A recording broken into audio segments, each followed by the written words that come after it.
Bonjour à toutes et à tous, bienvenue dans une nouvelle vidéo de votre chaîne SOS PC. Alors j'avais envie cette semaine de réagir sur la fameuse panne mondiale qui s'est produite vendredi 19 juillet.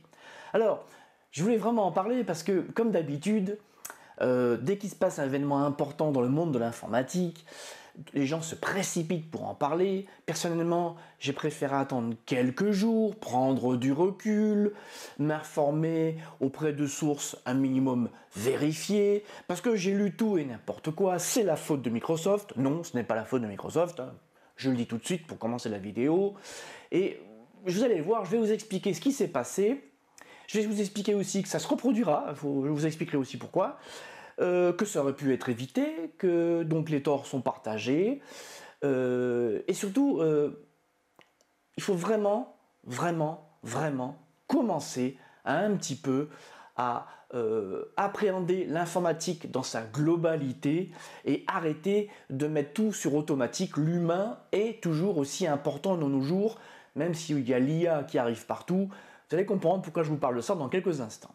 Alors, que s'est-il passé? Alors, je vais le prononcer une fois, c'est CrowdStrike, je ne sais pas comment on prononce, on s'en fout. CrowdStrike, en gros, pour faire simple, alors je suis désolé, je vais vraiment vulgariser cette vidéo et simplifier au maximum. Je ne suis pas un technicien, je ne suis pas un programmeur, je n'ai pas les connaissances requises, simplement je vais vous proposer les faits, tout simplement. Vendredi donc, CrowdStrike, c'est un antivirus professionnel qui est installé sur des centaines de millions d'ordinateurs à usage donc professionnel la plupart du temps.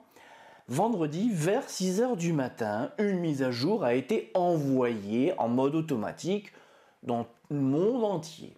C'est une mise à jour pas particulièrement complexe, pas particulièrement différente à ce qui se fait habituellement. C'est une mise à jour, voilà, d'un antivirus qui a pour rôle de protéger au mieux vos ordinateurs.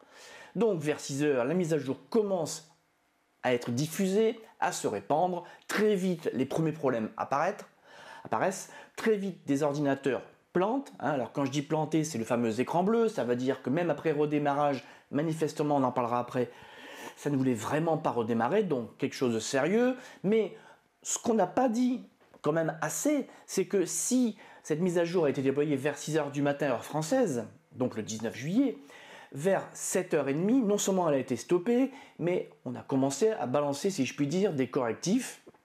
Mais bon, le mal était fait. En gros, alors encore une fois, les chiffres ils vont encore évoluer, mais en gros, il y a à peu près un peu plus de 8,5 millions d'ordinateurs qui ont été touchés. Voilà. Alors, qu'est-ce que j'ai entendu dire? C'est la faute de Microsoft. CrowdStrike, c'est une entreprise, ils sont mauvais. Alors, il faut quand même savoir qu'ils existent quand même depuis 2011. C'est pas des touristes, déjà, qu'ils sont reconnus. Et c'est ce que je voulais vous expliquer dans cette vidéo. Je voulais quand même vous expliquer que les torts étaient partagés. Alors oui, au départ, cette mise à jour n'aurait pas dû être envoyée. Mais malgré tout, cette mise à jour, contrairement à ce qu'on dit, elle a été testée. Après, une chose importante, certes, elle a été déployée, mais toutes les entreprises à laquelle elle était destinée n'ont pas été plantées. Pourquoi, Je vous explique ça après pourquoi.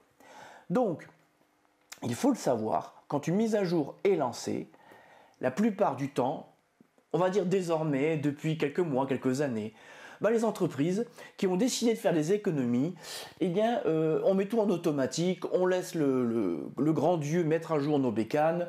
S'il y a un problème, ils vont le résoudre. Sauf que, vous l'avez compris, vendredi, le problème il a été très grave. Alors quand je dis grave, ça veut dire que l'ordinateur était complètement, j'allais dire, à l'ouest, que même après un redémarrage impossible de régler le problème.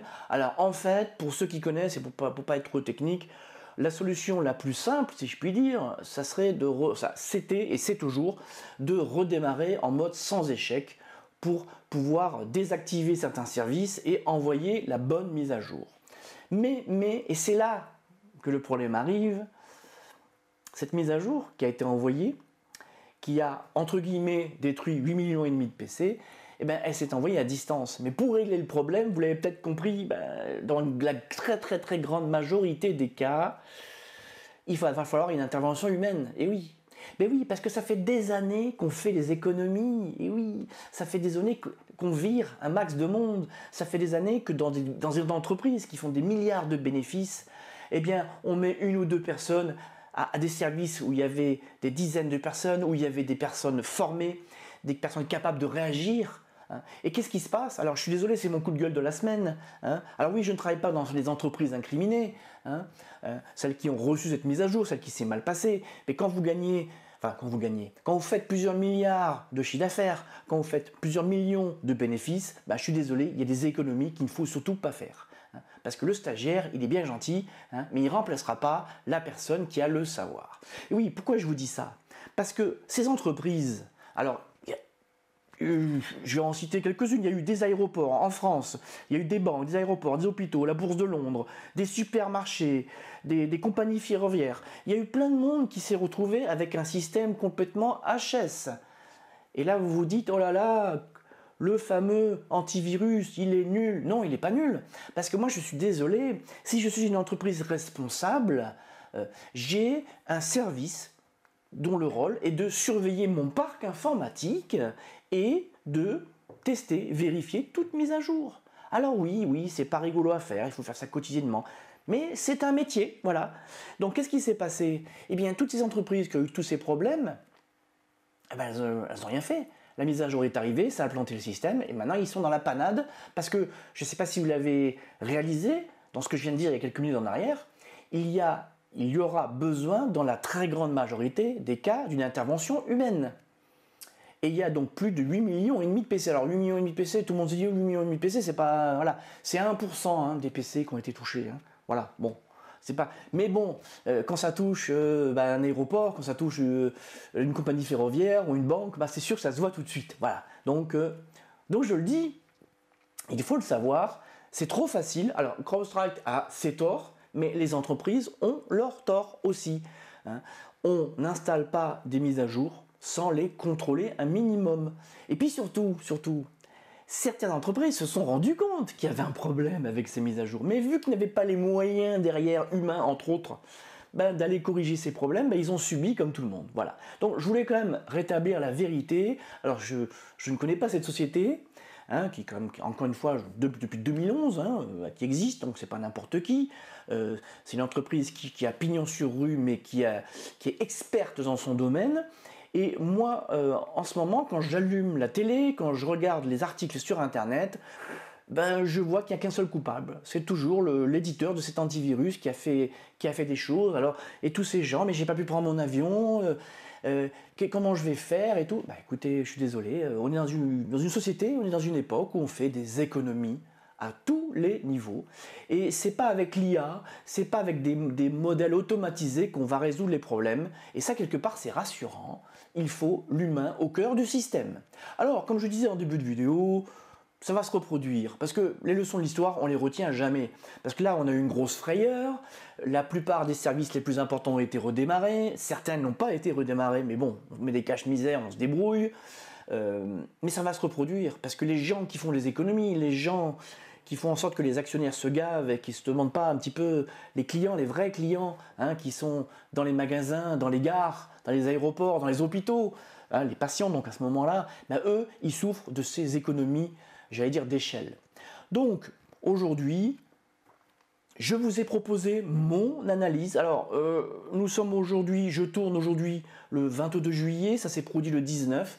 Peut-être que après cette date, il y aura des nouvelles informations qui vont remonter, qui vont nous permettre d'y voir un peu plus clair sur les responsabilités. Mais je le répète et je le maintiens, les responsabilités sont partagées. Alors, j'espère avoir été compréhensible. Je suis désolé si j'étais trop long, parce que ce sujet me tenait à cœur. N'hésitez pas à réagir dans la zone de commentaires. Et encore une fois, comme je dis toujours, il n'y a pas de fatalité. Et ce qui m'inquiète, c'est ce bazar, il a été créé par négligence, par manque de surveillance, et c'était absolument pas une attaque. Imaginez si une société avait voulu faire une attaque, lancer une attaque, ce qu'elle aurait pu faire dans le monde entier. Sur ce, je vous laisse, je vous remercie d'avoir suivi cette vidéo un petit peu longue jusqu'au bout, et je vous dis à bientôt.